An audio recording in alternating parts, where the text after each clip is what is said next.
โอ้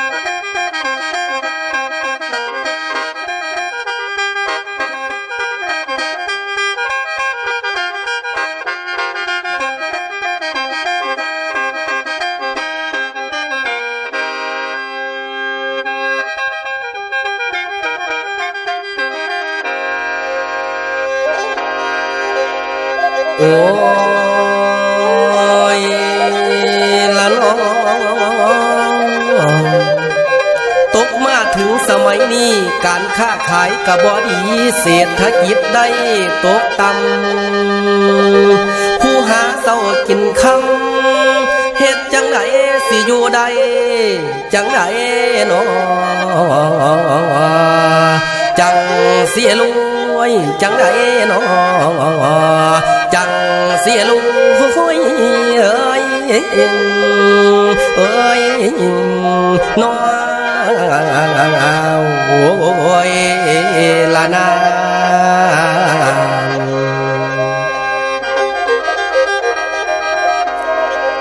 เดี๋ยวนี้พ่อแม่เอ้ยโลกเขาเกิดเดือดร้อนห้อนเฮงเหลือที่สุดประชาชนชาวมนุษย์วุ่นวายเอาหายข้าวคนตายแต่ละมือเสียไปเป็นหมื่นประชาชนแตกเตือนเมื่อตัวโลกเดือดร้อนวายวุ่นว่าอย่างใดองค์การสหประชาชาตินี่ก็ได้เกือบหมดค่าราคาห้ามอเมริกาบ่ให้ทำสงครามกะบ่เศร้าเบาใด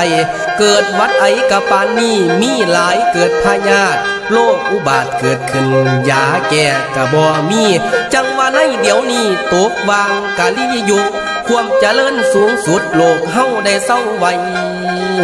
อุปมาคือต้นไม้โดนไปกะสุดยอดบ่ฮอนจอดฮอดป่าสูญสิ้นกะเล่าตายคนเฮาเกิดเป็นห้ายสองฝ่ายบ่ยอมกันฉากสำคัญบ่เคยเห็นพ่อแม่เอ้ยบ่เคยพอเดี๋ยวนี้เนาะมันหายคนไทยมีหลายเผ่า3 จังหวัดชายแดนเพิ่นกะเว้าทางไต้มุนทวีโลกมนุษย์ว่านี่เต็มทีเอาเหลือแสนแดนไทยดำมาแล้วมาแล้วบอนสิเพ่พังมางวางกับดักเอาไว้ฆ่ากันตาให้เนาะไว้วนเกิดกับบทญาติวุ่นทำลายพื้นว่าแผ่นไทยจับกบฏบ่ได้อาเพศใหญ่กูล่าหนเป็นไพ่จนอันตรายฆ่ากันตายเนาะไว้สิ้นถือในสินกินในสินการเมืองไทยก็คือว่าซื้อเสียงดังทั่วฟ้าก็ยังคนกันศาสนาว่านั้นเป็นที่เพิงทางใจเกิดมีภัยสงครามศาสนาก็มีด้วยศาสนาความสวยคนทำลายบ่มีค่ากลุ่มผู้นำศาสนาได้ทำการเรียกร้องสิทธินั้นส่วนตนคนเฮานี้บ่พ้นคือเกิดแก่เก็บตายพ่อแม่เอ้ยบ่ทันโดนไว้ชนจากกันบ่นานมือถือความดีเอาไว้คนเฮาให้เขาซาองค์พระศาสดาพระสัมมาพุทธเจ้าเพิ่นสอนไว้แม่นบ่นี้ความจริงแท้แม่นละแต่ตายเด้อคนเฮาโอ้ยเด้อโอ้ยนะแล้วความเจริญนี่ก็ได้เต็มทีเร็วจัดยุคโลกาภิวัตน์สู่คนบ่ลอดสา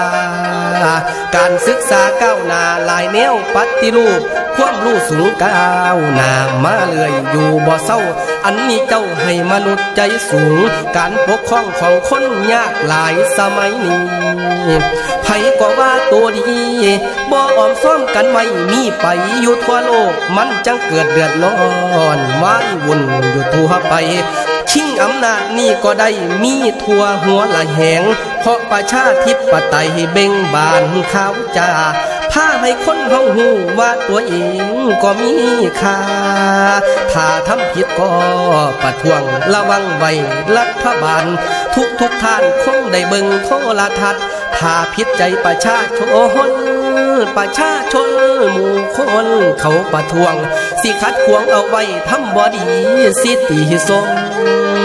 ขบวนทรงเรียกร้องขับให้ว่าไล่นี้จักไผดีไผหายไว้วุ่นไปหมดโลกของเฮาพวมสลดอยู่สมัยเดี๋ยวนี้อีกหลายปีเมื่อนหน้าซ้อมเอาเด้อพ่อใหญ่กำลังก่อเหตุลายไว้วุ่นแม่นอย่างใดองค์การสหประชาชาตินี่ก็ได้เป็นผู้ดูแลมีกฎหมายบังคับโลกคนเฮานี่อีกหลายปีทางหน้าซ้อมเอาคันเด้อพอกำลังก่อเหตุลายไว้วุ่นแม่นอย่างไรองค์การสหประชาชาตินี่ก็ได้เป็นผู้ดูแลมีกฎหมายบังคับโลกคนเฮานี่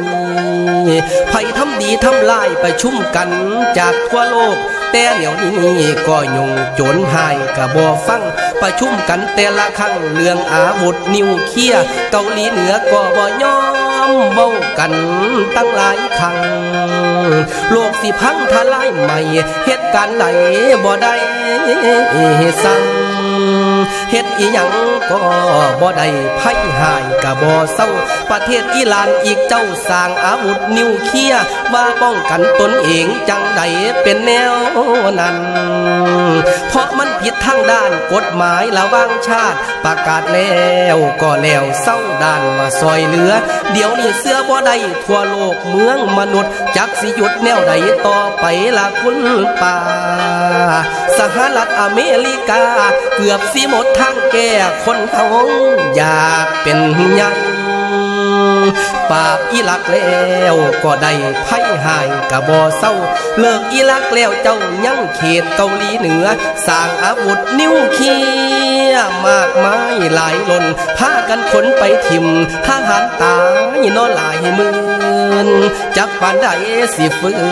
นปานนี้กะบ่เศร้าอันความหมายพวกข้าเจ้าชาวประเทศสหรัฐสิปราบปรามคนพานโลกคนเฮานี่เตรียมของดีเอาไว้แนวสิปามหรือปราบให้มันเสร็จลาบขาบซุ่มใดก่อเหตุลา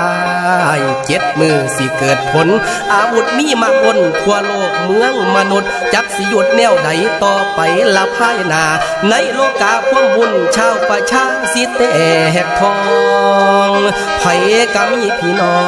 งเฮือนไก่ให้เบิ่งกันประเทศญี่ปุ่นนี่นั่นเกิดวางโกลาหลประชาชนหนีตายเพราะเหตุใดกันแน่โลกของเฮาความแย่เป็นน้ำหยังละน้อทานพวกพี่น้องเพื่อนบ้านฟังแล้วให้คิดเอาคันฟังแล้วให้คิดเอาว่าน้อคนโอ้ยเด้อโอ้ยนะ